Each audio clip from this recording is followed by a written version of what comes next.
Boa tarde. Nós estamos começando mais um Momento Suíno Paulista e hoje nós temos a presença do Ariovaldo Zani. Ele é CEO do Cindy Rações. Ariovaldo, seja muito bem-vindo ao nosso programa. É um prazer tê-lo conosco.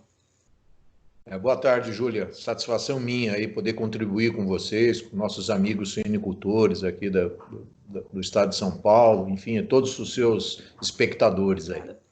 Ariovaldo, vamos falar um pouco sobre o setor de suínos. Durante o primeiro trimestre de 2020, a China foi atingida não só pela Covid-19, mas também pela epidemia da peste africana, que causou um déficit de produção no país, e assim eles passaram a aumentar significativamente o consumo da carne suína brasileira.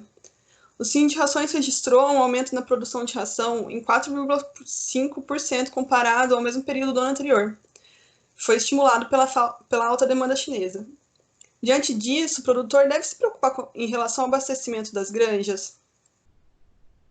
Na nossa opinião aqui, levando em conta os números, as estatísticas, Júlia, a gente acha que existe milho, insumos suficientes, né, para esse ano, para produzir as rações necessárias, tanto para atendimento à demanda interna quanto externa, né? Estou falando das proteínas animais.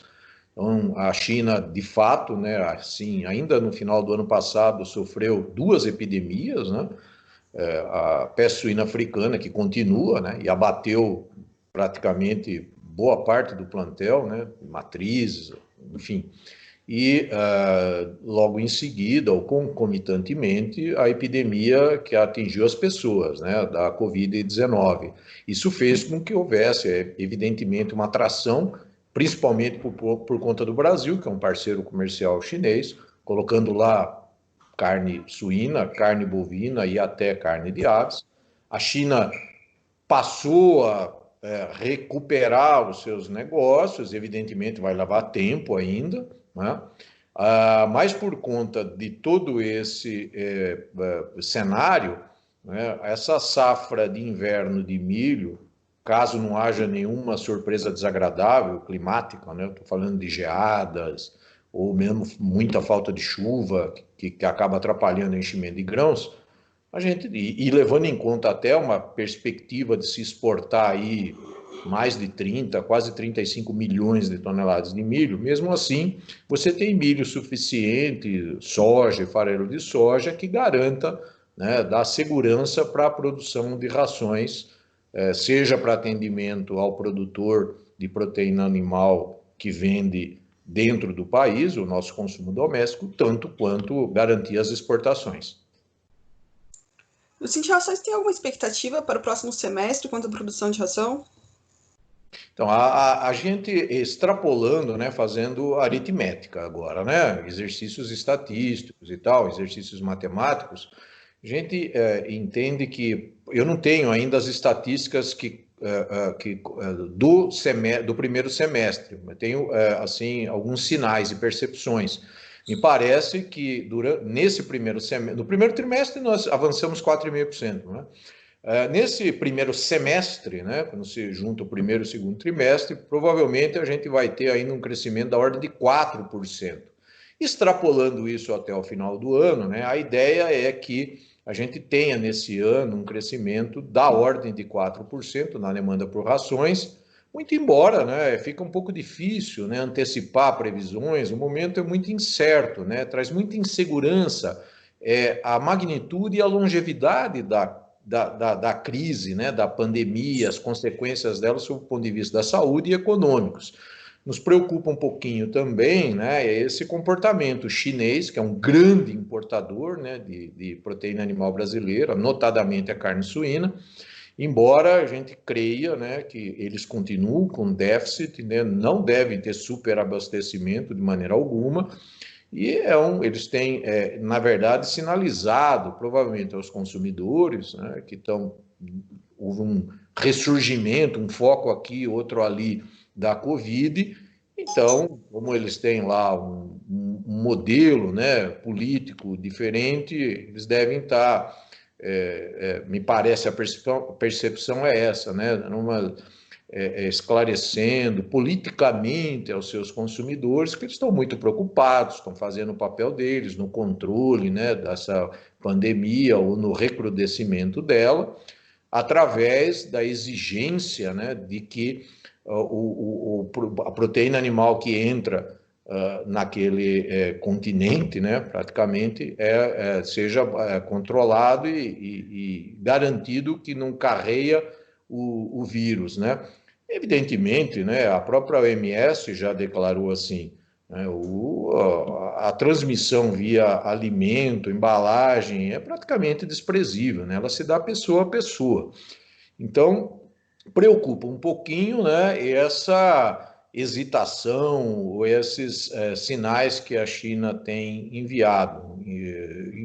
Pelo contrário, a gente entende, né, que a demanda continua suportando esse crescimento da nossa cadeia produtiva de proteína animal e, em consequência, da indústria de alimentação animal, de rações, que tem que suprir, né, essa cadeia. Ariovaldo, uma dificuldade do produtor de proteína animal, principalmente o que abastece o mercado interno, é em relação ao custo da ração, né? Sobre o milho e farelo de soja, que aumentaram consideravelmente com a alta do dólar. Existe alguma expectativa de melhora para esse cenário? Bom, Júlia, aí veja bem, boa pergunta. No primeiro semestre, aí, de janeiro a junho desse ano, se você comparar o câmbio com o que se deu em janeiro a junho do ano passado, a nossa moeda desvalorizou 40%. Significa que o dólar, né, ele valorizou 40%.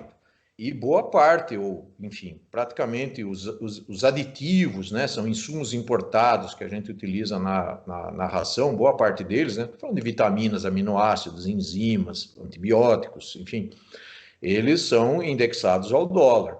Então é lógico, né, que houve esse reajuste, né, esse incremento no preço dessas mercadorias por conta do câmbio. Além disso, né, um outro fator interessante a se observar, e que o câmbio afetou notadamente, é a cotação do milho, da soja e, logicamente, do farelo de soja. Embora em dólares, nesse mesmo período que eu falei, né, de janeiro a junho desse ano, em relação a janeiro a junho do ano passado, em dólares, o preço do milho ele retrocedeu 25%, não é? Em centes de dólar por bushel.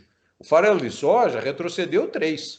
Por outro lado, aqui no Brasil, por conta do câmbio, o dólar, o milho, ele aumentou 22% em reais, né? Ele custava R$ 41 a saca em 2019, em junho, e agora passou para 50, em média, em junho. Enquanto o farelo de soja, ele aumentou 42%. Em junho do ano passado, ele custava 1.247, esse ano 1.765. Então, quando você faz toda essa composição de custo, né, numa ração hipotética, logicamente ela varia de produtor a produtor, se é sistema integrado, se é um produtor independente, enfim, são muitas variações, muitos ingredientes e tal, mas em tese, hipoteticamente, uma ração de referência que o Sim de Rações acompanha, neste mesmo período que eu falei para você, de junho de 2019 a junho de 2020, a ração subiu 25% a ração de suínos, né? Enquanto que o preço do suíno vivo, né, levando em conta aqui no estado de São Paulo, no mesmo período, ele retrocedeu 10 pontos percentuais, né, e a ração subiu 24 pontos percentuais. Ele deu uma melhorada nesses últimos dias, mas ele vinha muito ruim, né?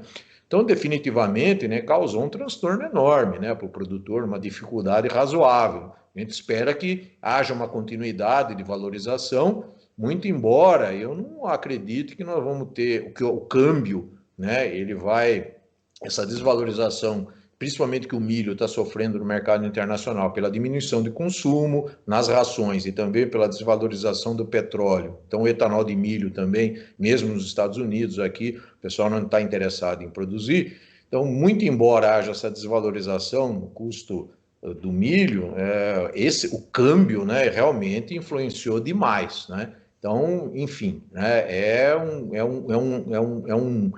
uma variável que tem que estar muito, o produtor tem que estar muito atento, né, levar em conta os custos de produção, a quantidade ofertada e tal, para que ele não entre no prejuízo, né? Ok, então, Ariovaldo. Eu queria agradecer a participação no nosso programa, por ter vindo aqui explicar para a gente sobre essas situações. Queria dizer que você é sempre bem-vindo para estar aqui falando com a gente. Obrigada. Sim, sempre contem comigo, com o Sinderações, estamos sempre à disposição. Abraço e boa tarde outra vez para vocês.